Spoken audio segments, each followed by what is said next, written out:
All right, folks, everybody, welcome to the 10th edition of the Trailblazer Community Group for Salesforce Business Analysts that's virtual. Those are all the words in our name. But today, we have Stick Figures in Salesforce, a business analyst visual storytelling, and very excited to have our beautiful co-lead, brilliant Pei Mun Lim here to be your speaker today, and also artist. I will say I've had fun playing with your doodles. All right. So some housekeeping items. This meeting will be recorded, edited, and posted on YouTube. And by edited, I mean I'll probably cut the beginning and maybe slice the end a little bit. So that means if something weird happens in the middle, that's on you. So try not to call out, only say things that you would want on YouTube, because the internet is forever. And so just keep that in mind. Also, our acceptance criteria, get it? Acceptance criteria for the session is don't spam the chat. You can talk in the chat as much as you want. Like, just when I'm saying spam, like, don't be a jerk about it and hitting, like I had somebody at one session once that just like kept on hitting the letter G for no reason, just because they wanted to be a jerk. Like, don't do that. It's weird that I'd have to say that, but don't be a jerk. We will boot you. When we figure out Bevy, we'll do it. Raise your hand if you want to speak. Generally, Pei, actually, I'll ask you, do you want questions during or just after? Let's do after, Okay, please. so raise your hand if you want to speak after Pei is done speaking. But best place for your questions will be Q&A. I'll turn on Q&A as soon as Pei starts. And keep an eye for pinned posts at the top of the chat. We will do our best to keep all the things that, scroll away too quickly at the top so that you get a chance to click or save or whatever you need to do with it. Okay, so our agenda today, we've got introductions, then stick figures in Salesforce, a business and visual storytelling. Then we have some badass BA news. We'll pause after that for quiz time for certs. So we are giving away some certifications. A few you folks might be here for that, just because I did notice that all of a sudden we had like 100 new people or new members, which, you know what, I'm fine. If more people want to sit through business analysis content, even if they're not BAs, that is A-OK in my book. Welcome. So the quiz time for certs and the Badass BA chit chat will happen post-recording. So we will do the news, hit stop, and then do our quiz for certs, since we don't need a bunch of people on the internet noticing what's going on, who we're giving a certs to. What's up, Pei? Did you have a... I was just going to say that I have a quiz at the end of my session. So what do we? Oh, So yeah, shall I do just you... stop? Yeah, maybe stop. Let me do the thing, and then we'll stop recording and go back if that's all right. Yeah, Let's yeah, do that. Okay. yeah. Okay. Uh, Real quick, I'm Vanessa Grant. The only news between, if you really want to know more about me, look at the last recording. The big thing is I have founded Vanessa Grant LLC. And I'm also working with Melissa Shepard's team at Maple DX. So if anybody has any business analysis, strategy, or delivery needs, hit me up.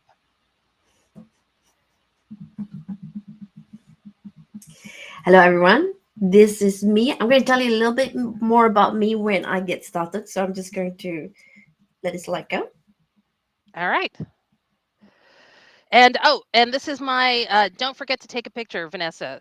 So I'm going to take that off and take a quick screen cap. Awesome. Thank you. Because I always forget. All right, now I will stop sharing and send it on over to Pei, and then be snarky in the chat generally. So catch you guys in the chat, and I'm going to turn on Q&A. So here's Mentimeter, what I usually use, because I thought I was going to do the quiz in my talk, but that's okay as well. Doesn't matter. So you're here to learn a little bit more about stick figures and Salesforce. I quite like the title. ChatGPT suggested it to me. But here is a little bit about me for those of you who don't know. I'm a project manager by heart, so I love telling my story using a Gantt chart. Here you go. So as you can see here, I graduated computer science in the last century. And if you look at all the orange bars, that's where I have been working with Microsoft consulting partners for quite a while, with a short stint to do my MBA, and then another stint to check out another vendor called Remedy. Came back to Microsoft and then was end user for a little bit. And after that, I thought I did everything I wanted to do in the Microsoft consulting ecosystem. So decided to check out Salesforce. And that's where I stuck around with a few partners, Make Positive, Capgemini, Fontiva, for example. And then after that, I started my own company called ZenHow, because I figured out that there was a gap in the market. There was no training for the soft skills for project delivery, how to actually run discovery well, how to capture real requirements, talking to people, listening, make sure you're documenting correctly, and managing expectations all the way through. So that's kind of me in a nutshell. But here is a little bit more about 30 years of project delivery from a consulting point of view. The first part, as a client-facing technical and functional consultant, I've done all of this bit. As you can see, they're all in the Microsoft world, though, including the architect stuff. So when I came over to Salesforce, I decided I would stick around as a project manager because I have a broad overview about technical project delivery, and also I kind of like telling people what to do. So that's kind of fun for me. So what do I do now? As I am, come on, why is it not moving on? As I am running my own business, I now do training. I do consulting discovery with AI masterclasses. So a lot of role plays, a lot of scenario based things. Oh, I missed that one slide from before. Is one of the things that I do is also I'm a volunteer for Samaritans, which is a suicide crisis phone line in the UK, and I learn how to listen and sort of talk to people. And that's where I embed that in my own training. So at the moment, I'm doing a training for a new Samaritans cohort. And we're doing a lot of role play. And that's what I embed in this. I also have a self-paced course called Consulting Fundamentals. I do coaching as well. And so these are the books I've written: Salesforce Discovery, Salesforce Projects 101. And this is currently in production, not in production, in UAT right now. So it's up for review. And Vanessa has agreed to be one of my reviewers. I hope she will be kind on me. But that's coming soon. So I'm quite excited about that. That's it about me. Right, you're here to listen to the talk that I was in the beginning, which is stick figures and Salesforce. So let's start with a question, okay? And I did this talk in French touch streaming, so I asked the whole group, what made you decide to come here and listen to my talk? And all of you are sitting in front of me. Now, designing this talk, I tried to put in my head, what is it I'm trying to achieve? So I kind of turned it into, who are my audience going to be and what do they want to find out? So, for example, as a Salesforce BA or PM or admin, I want to learn more about visual diagramming or process mapping so that I can be more effective at communicating. So that's one requirement from a segment of the audience. Another one might be, as a newbie to the Salesforce ecosystem, I want to learn as much as I can so I can increase my chances of getting a job. That's another segment of the audience. And then the third one I came up with was, as a French touch dreaming ticket holder, I want to know more about this interesting topic because the title was so engaging so that I can be entertained. So I'm trying to entertain as well as educate. So when you do anything in life, in order to be successful, I've discovered that the key thing is around design thinking. So this particular session is really at its core design thinking 101. Right? Here you go. You need to think about, who is it for? Who are you making this thing for? What is it for? Right? So if you are able to answer these two questions, then you will have hit your mark. So in my opinion, Successful communication is conveying information. Sorry, let's try again.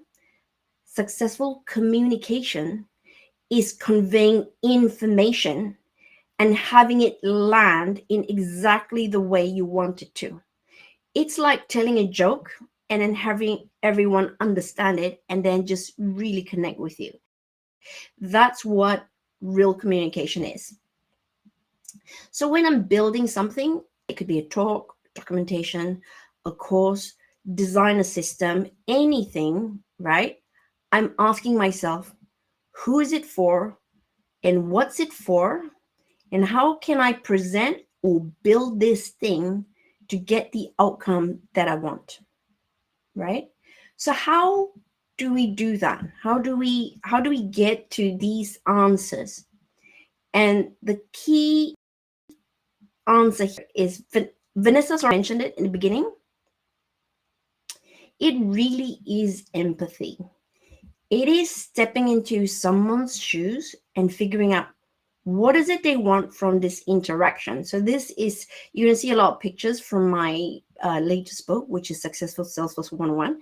It follows this character here. His name is Ungu. He's an internal project manager trying to build a business case to implement Salesforce. So he's got to put on different hats, the CTO hat, the CFO hat, these different there's different stakeholders that he's trying to engage and persuade and sell his idea, right? So empathy is sitting into the shoes of the finance director and realizing that what's important to that person is the cost. Maybe the CTO might be more interested in how easy is it going to be to integrate things, how easy is it going to be for user adoption, and so on and so forth. So thinking about who's it for and what's it for will help you design, build, and create the right thing for the right people. So just bringing it back to the topic. Now, at its core, so you notice that I like to do a lot of doodles, and I started doing this in March 2020. That's when I decided, even though I'm really not good at drawing, if I did it every day, at the end of 1 year, I'll have 365 drawings, starting from like really poop to a little bit better. So I started drawing, and I got to a point where the artwork for the stick figures is quite easy. It's the thinking about what is the message here, what can I draw that will make my audience laugh. I want to entertain them, I want to make them think something, I want to make them feel something. So that's what I think about when I'm creating a little doodle. Now, as a business analyst, I ask a similar question. What is it I want my diagram to do? Will it make my stakeholder, do I want them to understand something? Do I want them to decide or to act? Or is it just as an FYI, right? So it's not that different when I'm looking at, the kind of thinking process and the different hats that I've got on. So if I apply that to cartoons, right? Let's have a think about how might I draw, right? If this is the thing that I want to convey, CRM champions, when you're implementing Salesforce, the only one true measure of success is user adoption. If your users don't want to use it, then it's a flat out failure. I don't care what other metrics you want to put on it. So I was trying to think, how can I draw this in one diagram? This is what I came up with. If you've got my book, you'll see that. Okay, so this is the I can't remember what it's called now. It's the it's on the tip of my mouth. It's the chasm. Okay, it's escaped me. At some point, it'll come back when I'm asleep or making my breakfast or something like that. So it's got the people who want to get on board a new thing, a new technology, AI, for example. You got the innovators, you got the early adopters, and there's always a chasm here. I do need to label this. This is a chasm. That means there's a gap there before everyone comes on board. Okay, so if you think about that in terms of CRM, you need a champion to help put people up there, to get excited, to show them what it can do, and so to help make it a success. So that's what I wanted to achieve, the importance of champions. Now, the other thing, if I wanted to talk about discovery to implementation handover, how am I going to draw that in one picture? This is what I came up with, right? So these are the different things you need to pass over after discovery. You found out things like, what they want to build, what the design is, what the decisions are, any deliverables. So all the findings, all the known risks, pull them up. I'm moving my mouse on a different screen, so that's why it's a bit funny when I'm... Okay, so here you go. Make sure you move the findings over and all of this. So you see, unknowns are here because you will never know what they are. But the more accurate and the more precise your discovery is, the smaller this box becomes, right? So I've got a picture that I can talk about and people instantly go, I get what you're trying to say. Now, if I want to draw scope creep, if you've been around me, you will know how I depict this. And it is using the concept of Fred the scope creep and how he's always, always, always hungry, right? It doesn't matter. There's always something shiny. You could be doing a very, very simple, let's say a small little lead management or account management implementation. And suddenly you go, I want Agentforce right now, even though I'm not quite ready yet and I don't know what it is, because you'll always want new things. That's how scope creep happens, right? And then another one, this is the last example I want to show you. So how can I, this 1, 2, 3, 4, 5 words, how do I depict these 5 words into one picture, right? So it took me, the drawing is not the difficult bit, it's a thinking. How do I convey this idea? And this is what I came up with. So I showed this picture to my son. He's 15 years old. And I said, can you tell me, do you understand what it's trying to say? And he said, well, what it shows me is that governance is really important. And if you don't have governance to get to success, whatever success is, then basically you're just, riding on a wing and a prayer. And you're likely to just get, burnt up in the pit of doom. So you can see how the visual thinking is thinking about what's the message you want to convey, and then making sure that it is relatable and identifiable. So here are some of the principles of diagramming that I kind of draw from both. So it's easily understood. There's an emotional connection. It's clear, simple. Now, simple and clear is, it's kind of different. You could have really complex diagram, which is also very clear. Okay. Then you need to tell a story, and also you need to think about the technical execution, and that can have multiple layers, which I'll go into in a little bit. Okay. Now let's apply this to Salesforce projects. And now let me try and explain this concept in a scenario or a story based. Okay. If you have been following my books, you know there are certain companies and certain characters I've got there. So we have the Holy Donut, that's the customer. And we've got Cloudacious, which is the Salesforce partner who's going to help Holy Donut implement their Salesforce system. Now, have a think about the kind of documentation that might be required in this kind of engagement, consulting partner with an Salesforce client, right? The first thing you need to say is, what is this document for, right? Is it to explain, to teach, to persuade, to align, to influence, to build, or to mitigate risk, or cover your tush? Interesting side fact, when I was going to do a talk on that, didn't we? But maybe didn't get picked because it was slightly risky. But it's really important. Mitigating risk is really, really important. So think about the documentation, the level of detail, and what you put in there. They all have different purposes. Okay, so now if we look at the who, okay, so we have this leadership team. We've got Rust, who's the CEO, and we've got Jade. This is supposed to be Sky, so So ignore. So these are all the leadership team. Okay. What are the kind of diagrams and documentations and deliverables, deliverables that they are likely to find important? Example, roadmap, strategic blueprints, delivery approach, high-level solution design, project plans. You can see these are examples of different diagrams that you might see in a consulting documentation. Now let's have a look at the end users, right? So the end users would be these little people in here. What are the kind of deliverables and diagrams that they might be wanting to look at? So be training documents with screenshots, maybe standard operating procedures, what should they do at different points of time, and so on and so forth. So these are from the client side. You've got the who and you've got the what.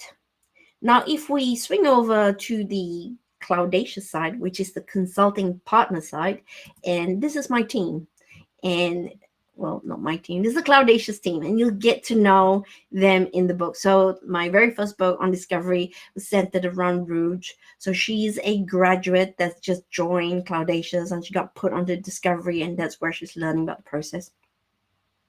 My third book, the one that's in progress, it's called Salesforce Consulting 101, and that will be centered around Clem and all the things that she goes through. But anyway, so these are the characters in the consulting partner side.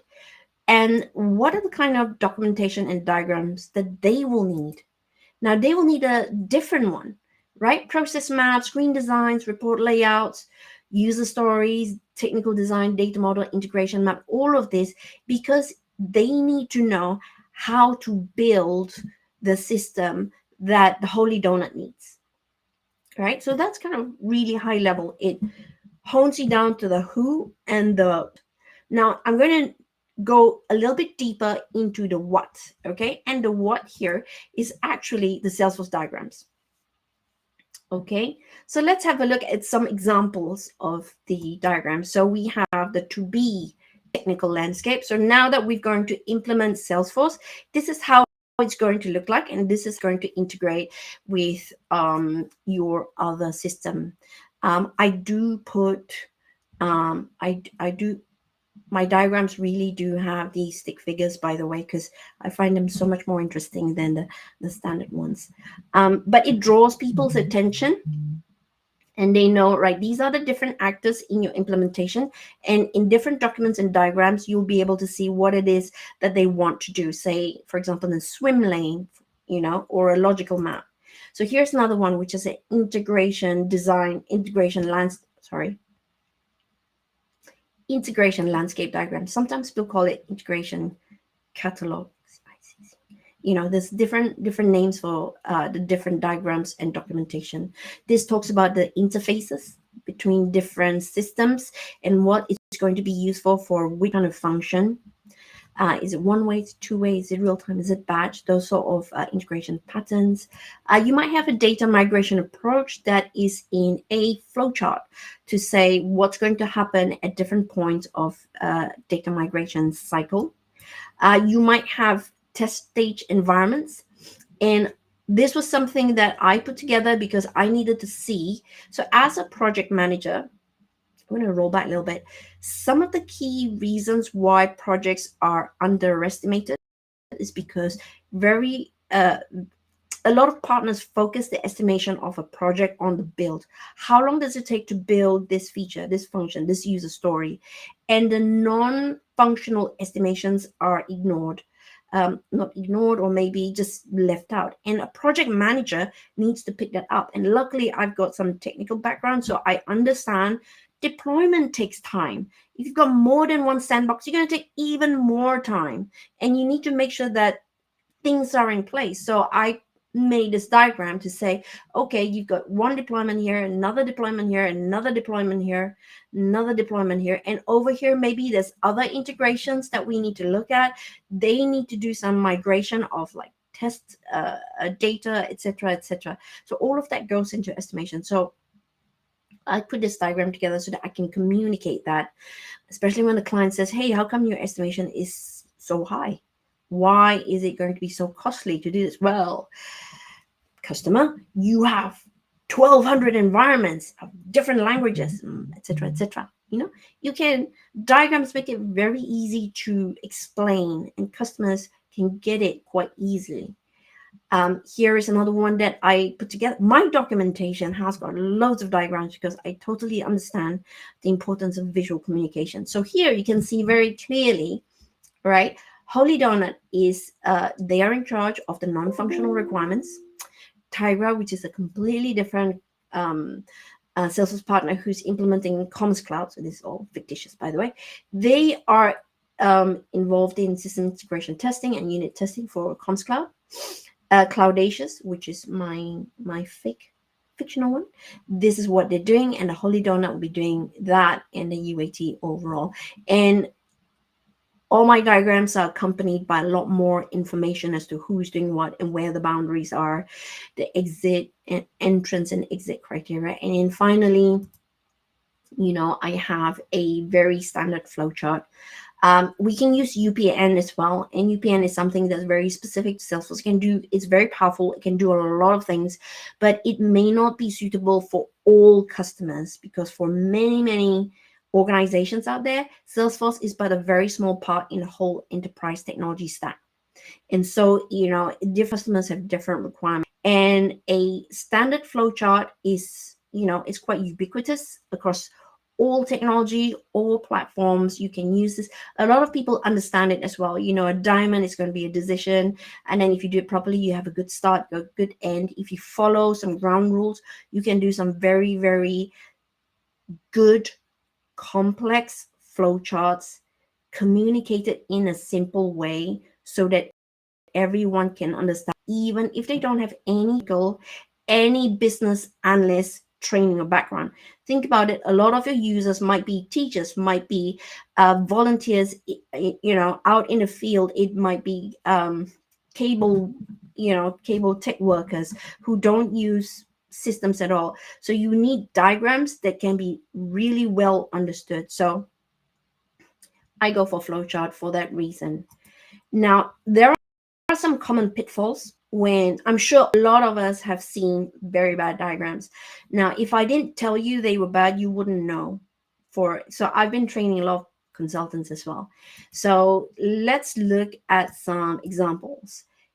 A lot of this I pulled off the internet. You look at this.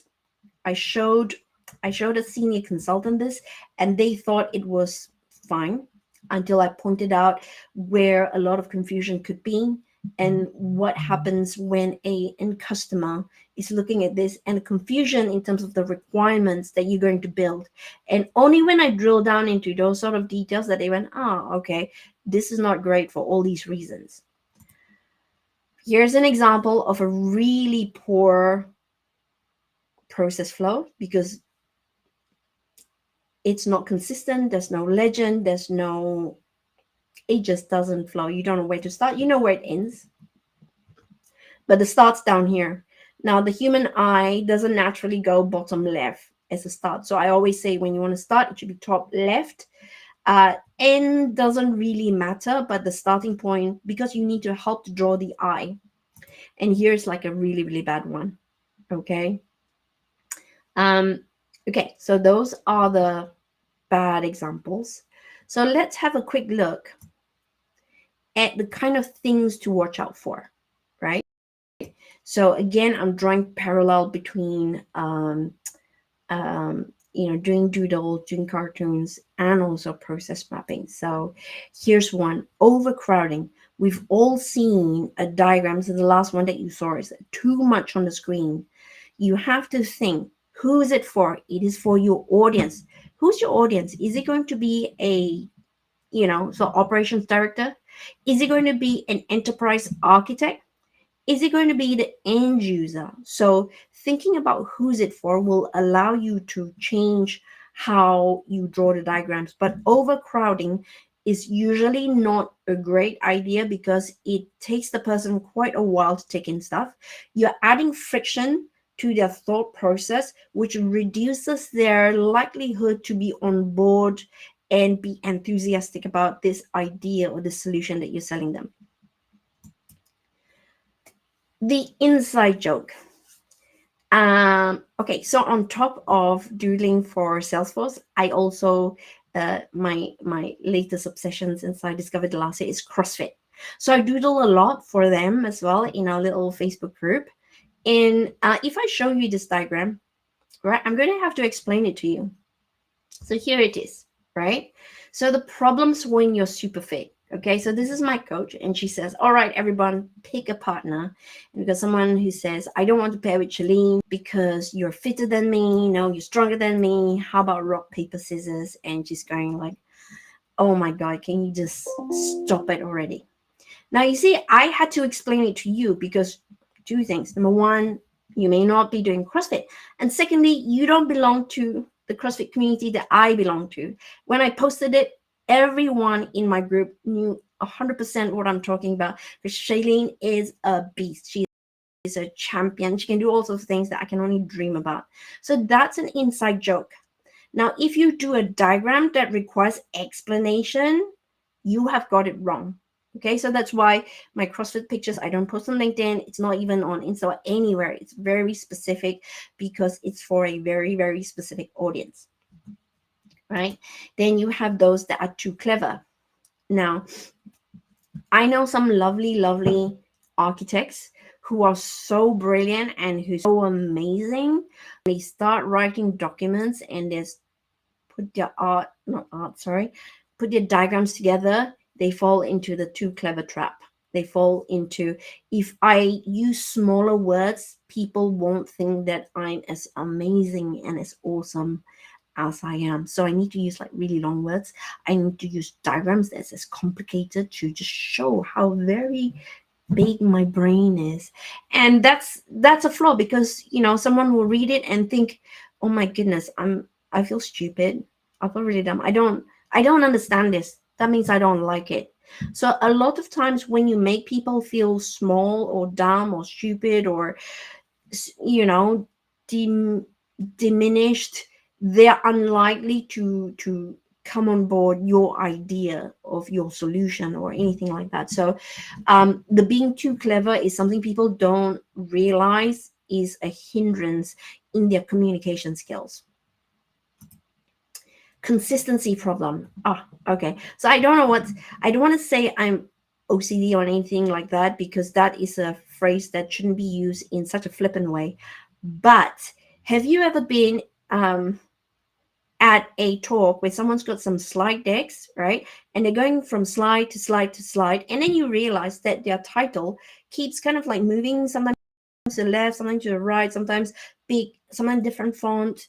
And you may not notice it straight away, but the back of your mind will realize, or mine anyway, I will realize there's something wrong with the slide deck. I don't know what it is. It's really annoying me. And while all these buzzy things are going in my head, I'm not listening to that person talking, right? It's just bothering me. So when you got a flow chart, you've got arrows that first of all are straight and down and it suddenly go angle, or you've got boxes that something big, something small. Those sort of things will create a road bump in understanding. So make sure things are consistency. So when I say, when you're doing, if possible, try and keep your shape similar, don't change. If you want to change it, make sure you've got an explanation, make sure you've got a call out. What we want to do is to reduce the friction, the mental friction load for your audience. Because the less you have, the clearer they have moving from place to place to place in your diagram or your document, the more likelihood they're going to be, hey, I understand this. I'm not dumb. This is a technical solution, but I totally get how this is going to add value to my life. I want this. Please, can we have this? Right? You want that sort of reaction.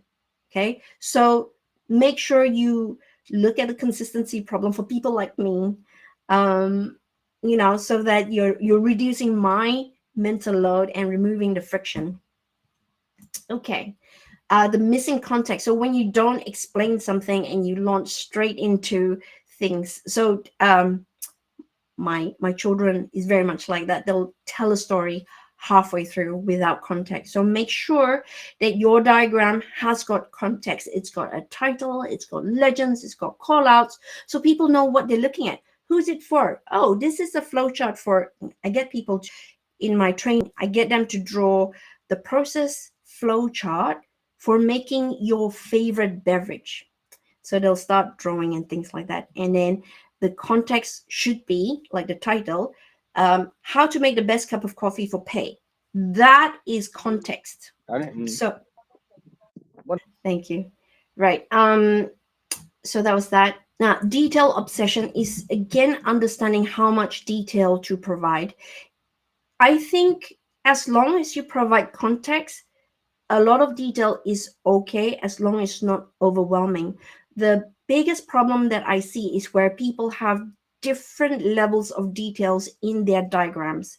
So an example might be if you have a flowchart. So I'm just going back to the very simple one where I'm getting people to draw a flowchart, a process flowchart for making the favorite hot beverage. So you got one box that says walk over to the drawer, pull out a teaspoon, and put 3 teaspoons from this coffee canister from this cupboard.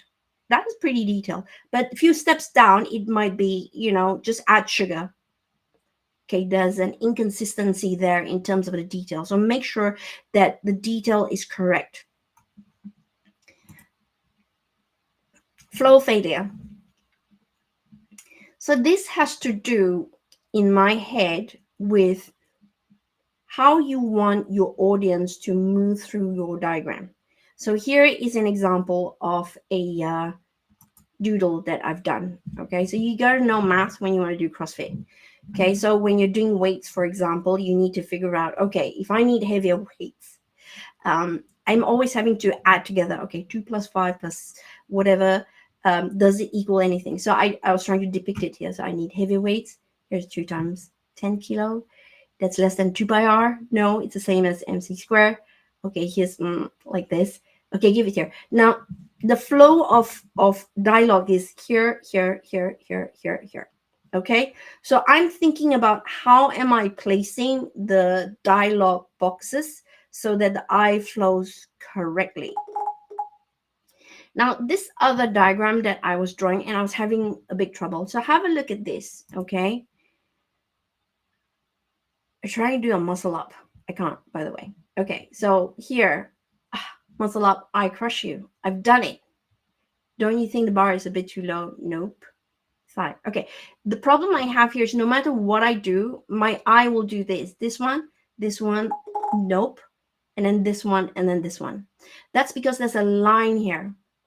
And it's being very conscious about where the eye will flow. That's why I always say things like, make sure your start is the top left, and you want to guide the users, guide their eyes where to move and where to go.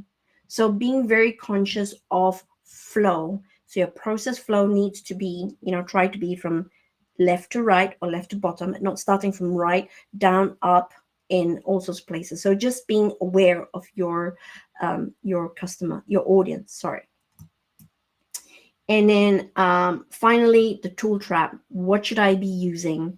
Should I, if you're doing process, you'd be doing Elements Cloud, you be doing Lucidchart, Figma, Miro, all of this. I think it's being hung up on the tool, because the first thing is to figure out what is it you want to convey first and how to convey that in the best way as possible. So in terms of wrapping up, okay, so I drew this quite a while ago, right? Just remember that I don't think that psychic and telepathy exists. So I cannot see into your brain and understand what you are thinking or what your processes are. So that's why I believe we need visual diagramming to really get into the nuts and bolts. So we have our discovery.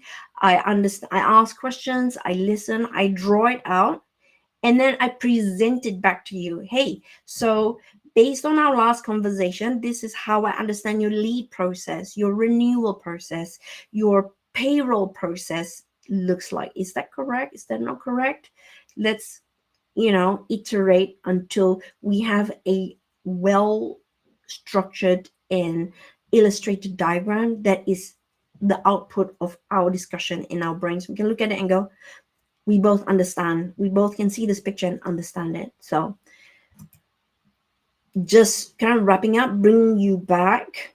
If there's one thing I want you to take away from today is whatever you're doing, ask who's this for, what's this for, and how can I build or present or create this thing to get the outcome I want. So a small example is an admin comes to me and says, I know we need documentation, but what are we what should I document and how much? It just feels overwhelming, is it, do I have to go into a lot of detail or things like that? And I go back to, who's it for? Is it for is it for your end users so they know how to use the system? Is it for yourself because you've forgotten, if you're in a role for a long time and you've got lots to build, to remind you what you built before? Or is it to cover your butt, to tell your manager this is what you've done? Or is it for your replacement so that when you move on to another role, they can take what you've built and and then build on it, enhance on that? So who's it for and what's it for? Once you know the answer to these two questions, then the third one is easier. How can I build or write this thing or create this thing to get the outcome I'm looking for? So that's kind of it. That's really all of this wrapped up is design thinking few questions. So that's because the next bit is the quiz, which we will do later. So Excellent. All right. Round of applause for Pei. And if you want to do applause here, I'll write the word applause in the chat. And if people want to add applauses to it, that is also welcome. Q&A is open. We do have a few questions, Pei, if you are open to some questions. Okay. Yep. All right. First one is, what's your approach to dealing with documents provided for a project that fall into the document traps you've mentioned? Would you rewrite them? It's a very, very good question. It's very easy if you're from a consulting point of view, because then I'll say, has it been provisioned for? Is it in a statement of work? Who's going to pay for it, right? If it is if you're in the client's side, right, then going back to, what do you need it for? Do you need it so that you know how to build on top of that? And again, in the time scales of project that you're on, who's going to write it, and do they have that information? Sometimes people have left, right? Then you go, oh, this process map isn't quite right, or this landscape diagram isn't quite right, and how do I fix it? I think as a project manager, and that's the hat that I always kind of wear, is what are the resources? A lot of companies will be on build, build, build, build, build. I don't care about documentation. A lot of them are like that, which is very sad, because it creates so much stress on the people who are in the BAU mode, so the business as usual, taking it and then needing to enhance it or fix issues and so on and so forth. So it depends answer on that one. Sorry, Tracy. Yeah. Hope that answered your question. I don't think I've ever seen anybody add diagrams on an SOW, at least on any project I've been on. No, actually, no. I have my SOW actually has the acceptance procedure for deliverables, along with dates on when I'm going to issue you the document, when you've got to return it, and what happens. You've got 3 cycles, and what happens within those cycles. I'm taking notes on that. Any Q&A is still open if folks have questions. Otherwise, I had a few questions that came up. One of mine is, do you actually do the technical diagrams? And if so, which role did you have when you did them? Because a lot of your technical diagrams in my projects have been done historically by the solution architect, but I feel like BAs that are not Salesforce BAs have, the like business system analysts are often doing those technical diagrams. So if you could explain that a little bit. I think it's very. I was having a conversation just before this, and also on my latest book. In Salesforce Consulting 101, Clem is a functional consultant who's heading towards an architect. So the skills gap that she's looking at, and in that organization, they've got resources who are both. So in my previous companies where I've come from, I've held both roles in the Microsoft space. I've been a functional and also a data and solutions architect. So I can actually do the whole thing. I do the discovery and I draw out and I write functional requirements plus the technical requirements as well. And the diagrams as well. So, but you are right. In Salesforce, it's a little bit different. That seems to be a more separation of skills and roles in a lot of the partners. Even though I know one partner who does what I in the Microsoft world used to do. So everybody was cross skilled. So you could have a BA who would be a PM who could also write Apex, etc. But that's not super common. The more common scenarios are you've got a BA who runs the functional requirements workshop. You've got your architect or a senior developer who is heading on the architect track that will do the more technical, sort of like sequence diagrams, the landscape diagrams, and the catalog diagrams. All right. How do you make sure that the business process that you have mapped will be updated? That seems to be the problem for me. We map the business process, start to build, and there's scope creep or business stakeholders have suddenly a different approach to doing some process. So my answers are very easy because it's from a consulting point of view. I have very, very tight management on scope. So there is a sign off to say what we've agreed to build, and there's very strong change management procedures to say what's going to happen when you change. Because sometimes when you make a small change, it has ripple effect. So if you think of, let's say if you're doing integration, so changing a field attribute will have ripple effect if you're pulling the data from somewhere else. So on larger enterprise projects, we need, more stronger change controls. On the smaller ones, there still needs to be understanding that every time you make a change, there's going to be impact. But you're also right in that once it's been signed off, a lot of people don't keep things up to date. And that's when there's a whole different conversation about knowledge management, about making sure that your documentation is as accurate as can be. But one of the things that I'm finding out is that a lot of organizations don't pay as much uh, um, focus on the documentation and the value it provides, as opposed to all the shiny things that like Salesforce can do. Sorry, that's a really roundabout way. I don't know if I've actually answered the question. I think you did. I will verify and validate. And it sounds like version control is very important, and having a proper change management process so that if there is any change to the scope, that there's already a documented process in place to either accommodate that or support your pushback on the stakeholder.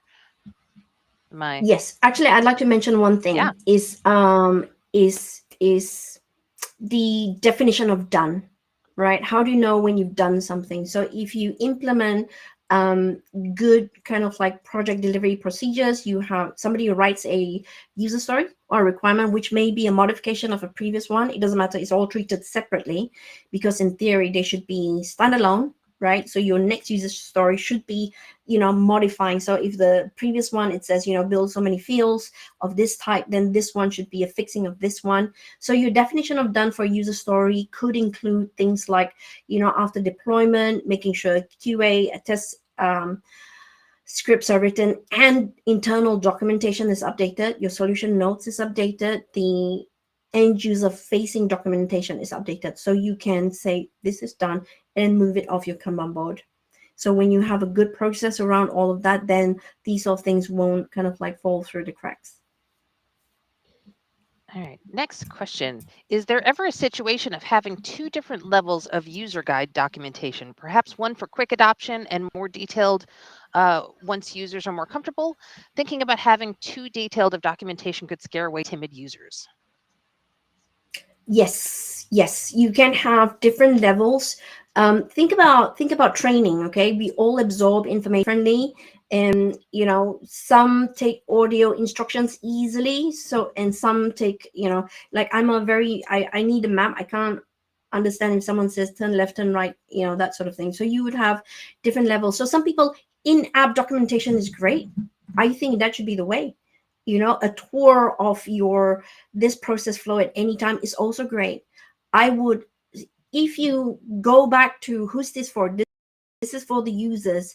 What is the metric of a successful project? It is user adoption. You want them to love it, right? And we all absorb information different ways. So I am all for different levels of detailed. The one key thing to remember is who's going to keep it up to date. Make sure you've got process behind it to say, oh, I changed this feature. Okay, I've got to change it. All these different documentation as well.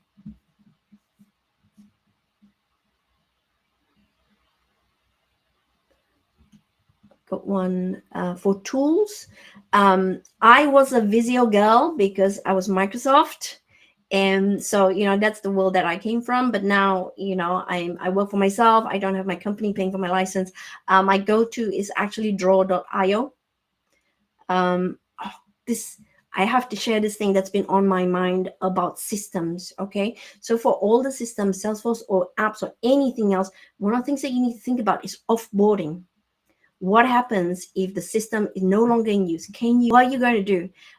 So draw.io has, it can export into XML, for example, that can be imported elsewhere. So for example, this is one of my sad things, is that a lot of my really amazing diagrams was drawn in Visio. I no longer have Visio, but I can still view it in my Windows Explorer when I've got the preview on, but I can't do anything about it. Right, so I'm thinking, oh, all the amazing stuff that I've got, luckily I can still see it, and I can replicate into a different app. But just think about the offboarding process. When all these things that you're drawing, let's say on Lucidchart, what happens if they go bankrupt, and before you are able to extract that, what you're going to do? So something to think about. So that's why I like draw.io at the moment. Awesome. Sorry, I froze for a second, so thanks for picking up the next one. Um, That's okay. I think other than a couple other kind of minor ones that I can reach out about if we need any additional, I think most of the folks that had questions got them answered. So why don't we move to some news and then give away some certifications? Sound good? All right. I do have a fair amount of news today. All right. So Salesforce BA news and opportunities. Before I go into that, first, sorry, I'm like still dealing with having been frozen, going, oh no, I'm not in the group anymore, and then being back. Pei, thank you so much. Thank you for your knowledge. Thank you for being the best co-lead ever and the best road trip buddy. I'm excited about doing quizzes and giving away certifications with you in a little bit. Speaking of giving away certifications, going to run past the slide. I don't even know if anything's changed. I haven't even changed, assuming that maybe there's 3 other AI certs have got added and 4 got taken away or whatever. The important thing to note is that there is free Salesforce training on AI. There's a bunch of different spots for those virtual classes that are still available. So please go get your free training this year. Also, just wrote an article on the Salesforce Business Analyst salary guide, and that's kind of yikes. So that came out on Friday on Salesforce Ben, based on survey data that they had. It doesn't look great right now. Salesforce BA salaries are down 5% from last year. I think the overall demand for Salesforce professionals in general is down 38%. It's not great right now, but I go into the article and explain a little bit why I think certain things are the way they are. I recommend checking it out, or feel free to disagree or agree with me. I'd love to hear your feedback on it. But yeah, it's a weird time to be a Salesforce BA right now. So to that point, I wanted to do a little something in our group. I think we're really the most active Salesforce BA community. And so you'll notice that when you RSVP'd, I had a Google form link. I think the best way to network is to let people know where you're at. What are you thinking of? Are you looking for work? And when you're top of mind, people will start sending you things and start making those connections as they're going through their LinkedIn feeds. So this is the first group of folks that I had, at least at the time of doing these slides. So if you are interested in having the community here support you, I will put it on my LinkedIn. I've shared the Pay, if you're able to go into the slides, or actually the right there, the Bitly. Um, that's the Google Doc, so you could actually see a little bit more about these folks. But my big recommendation is, how do you support people in this community? Connect with these folks on LinkedIn. And if you see a role that matches what they're looking for, please send it to them. These are gonna be the folks for the next month. If this is something that is helpful to folks, then I'm gonna keep doing it. I really want this group to support each other. Let's all stay connected and let's support each other through our career journeys, particularly during this, as I noted on my article, rather difficult time in the Salesforce BA community. So let's support each other where we can. Um, in other ways that we can support each other, talking about business analysis, maybe people will pay us more if they know what business analysts do. So go to your local events. Big ones, actually, Tony V. Martin is doing a virtual AI for Salesforce BA conference. That there's actually a charge for that one. So if you want to speak, I'm sure she won't charge you for it. So if you're interested in talking about AI for BAs, that is a good one. I know she's looking for speakers now. These are the other ones that are looking for folks, and BA topics welcome. Also, one that's even July 2026. So if you need a long time to plan that vacation to Ohio, then start thinking of those abstracts. You have plenty of time. Okay.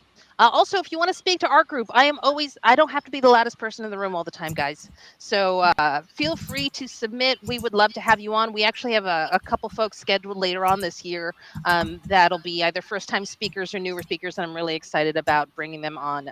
Let's create some BA superstars here. All right. Other news. Congratulations to everyone who had cert migration on their 2025 bingo card. Uh, Salesforce Ben has a little bit more on what to do here, but some key dates. If you have a voucher, like the ones that we're going to give away, the last day to register for exams via Web Assessor is going to be June 30th. So you're going to have to take your exams by then. I'll just do now. Make sure that your Trailblazer email is matched to your Web Assessor email. That is the big thing. The rest of it, you could probably wait, but you've got to make sure that email matches. If you've got a work email tied to it, I would recommend getting a personal email tied to it instead. That is not going to go away. You just don't want to lose. You don't want to risk losing your certs. So throwing that out there. And yes, I spent too much time on that meme. Also, the big news, I would say, is happy anniversary to us. That's a screenshot of me from our first session last year. It was kind of a mess, honestly. So I will stop and say, I think we've been doing well on our mission. I feel like we're topics and a lot of the things that I've been wanting to do. So thank you all. Thank you. Some fun stats was the first meeting was 27, 2024. Then I got a new co-leader, and then we had the second because I was in a state of functional freeze. And so Pei project managed my derriere, as she says. We have been monthly ever since. We are now at almost 1,500 members. Only 13 have abandoned us, and I'm just going to assume that they decided to turn into Dynamics people, and that's okay. I support them. We've had 10 meetings. We've got one YouTube channel and one neglected Trailhead community board with 692 members that I will try and be better about paying attention to. So thank you all. Happy anniversary. We have done it, and we'll continue to keep doing it as long as Pei does not abandon me and then I go back into burnout. All right. And to celebrate, we are going to give away some certifications. We are going to give away 5 this month. As a reminder, these are going to be on Web Assessor. And then we still have 5 to go that we're going to give away the rest of this year. And those will be on Trailhead Academy. So you guys, we're paying attention to the slide earlier. And on that note, I am going to stop the recording so we can give away some certifications. What do you say, Pei? All right. Happy anniversary, everybody. Catch you on LinkedIn or next month if I can hit the stop sharing and then the stop recording. And then don't leave us. We're going to do a quiz and give away certs. But bye, YouTube.